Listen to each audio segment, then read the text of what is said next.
Brought to you by खाता book. इनका tomorrow होना हो लेकिन हिसाब टुडे हो सकता है। हा? कैसे? भाई खाता आउट करो, खाता बुक डाउनलोड करो, ये ऑटोमेटिकली हिसाब करे, उधारी वापस लाए फटाफट। भेज दिया उसको हिसाब। खाता बुक, बिजनेस हुआ इजी। चीन को लेकर एक बार फिर देश के विदेश मंत्री एस जयशंकर ने सीमा पर जारी तनावों का जिक्र किया है।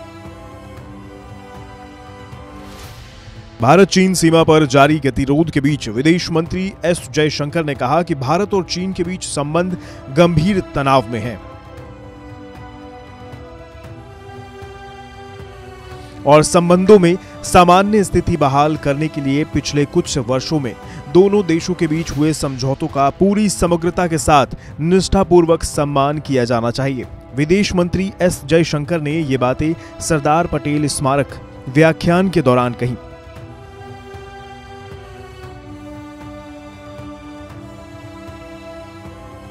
विदेश मंत्री ने इस दौरान सीमा पर आतंकवाद का भी जिक्र किया। उन्होंने कहा कि भारत को इसका मुकाबला करने के लिए एकजुट होना होगा। विदेश मंत्री ने कहा कि भारत और चीन के बीच संबंधों में सामान्य स्थिति बहाल करने के लिए दोनों देशों के बीच समझौतों का पूरी ईमानदारी के साथ निष्ठापूर्वक सम्मान किया जाना चाहिए। जहां तक वास्तविक नियंत्रण रेखा का संबंध है, एक तरफा रूप से यथास्थिति को बदलने का कोई भी प्रयास अस्वीकार्य है।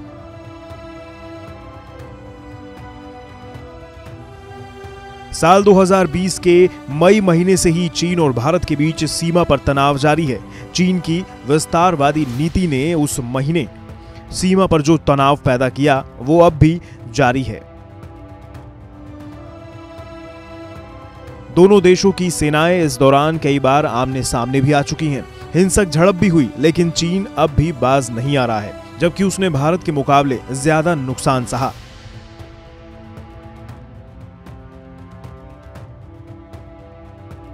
लेकिन भारत ने तब से ही शांति से काम लिया और सीमा पर उपजे विवाद को शांत करने के लिए कई बार प्रयास भी किए, लेकिन तब भी चीन नहीं माना। उसने अपनी धूर्तता जारी रखी, जिसका जवाब कई बार भारत ने करारे रूप से दिया।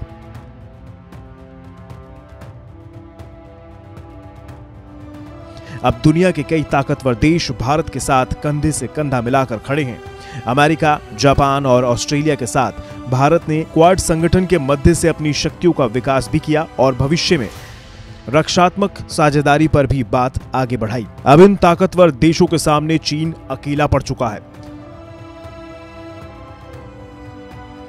अब उसकी हर एक गुस्ताखियों का जवाब देने के लिए भारत समेत उसके साझेदार देश पूरी तरह से तैयार हैं, जो किसी भी मामले में चीन से टकराने से पीछे नहीं हटेंगे।